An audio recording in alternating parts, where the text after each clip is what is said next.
দাম্পত্যে অশান্তির ফল হবে ভয়াবহ।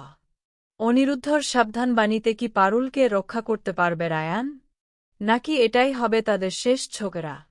চলুন বিস্তারিত জেনে নেই। আদালতের এক অদ্ভুত সাজানো নির্দেশে অনিচ্ছা সত্ত্বেও রায়ান ও পারুলকে হানিমুনে যেতে হয়। কিন্তু ভাগ্যের পরিহাসে হোটেলে গিয়ে তারা দেখে কেবল একটি কাপল রুমই খালি আছে। সেই ঘরে ঢুকে তারা রীতিমতো চমকে ওঠে। চারপাশ গোলাপের পাপড়ি আর রোমান্টিক আলোয় এমনভাবে সাজানো, যা দেখে স্পষ্ট বোঝা যাচ্ছিল কেউ একজন আগে থেকেই তাদের আসার অপেক্ষায় ছিল। এই রহস্যময় প্রস্তুতির পেছনে কোনো বড় ষড়যন্ত্রের আভাস পেয়ে দুজনের মনেই অজানা আশঙ্কার কালো মেঘ জমে। এদিকে রায়ানের মাই তাদের হানিমুনের খবর শিরিনদের জানিয়েছিলেন। এমনকি রায়ানের বাবা আর নকল বিচারক যখন চায়ের দোকানে বসে গল্প করছিলেন, তখন রায়ানের মা তাদের হাতেনাতে ধরে ফেলেন এবং বাবাকে টেনেহিঁচড়ে বাড়িতে নিয়ে আসেন।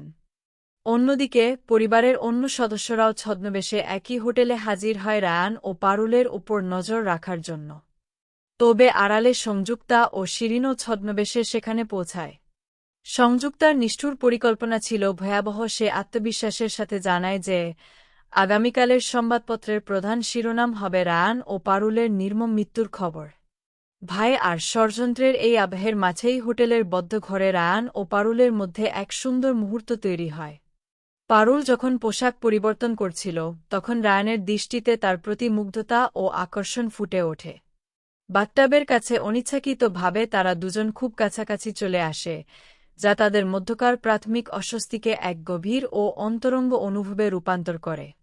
আবহ সঙ্গীতের মূর্ছনায় তাদের নীরব দৃষ্টি বিনিময় সম্পর্কের এক নতুন বিশ্বাসের ইঙ্গিত দেয়। তবে এই রোমান্টিক আবহে আচমকা ছন্দপতন ঘটে যখন অনিরুদ্ধ ছদ্মবেশে রায়ানের সামনে এসে দাঁড়ায়।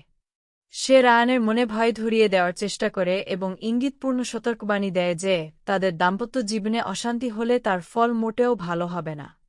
এই রহস্যময় হুমকি রায়ানের মনে নতুন করে অস্বস্তি ও শঙ্কার জন্ম দেয়, যা গল্পের মোড়কে আরও রহস্যময় করে তোলে।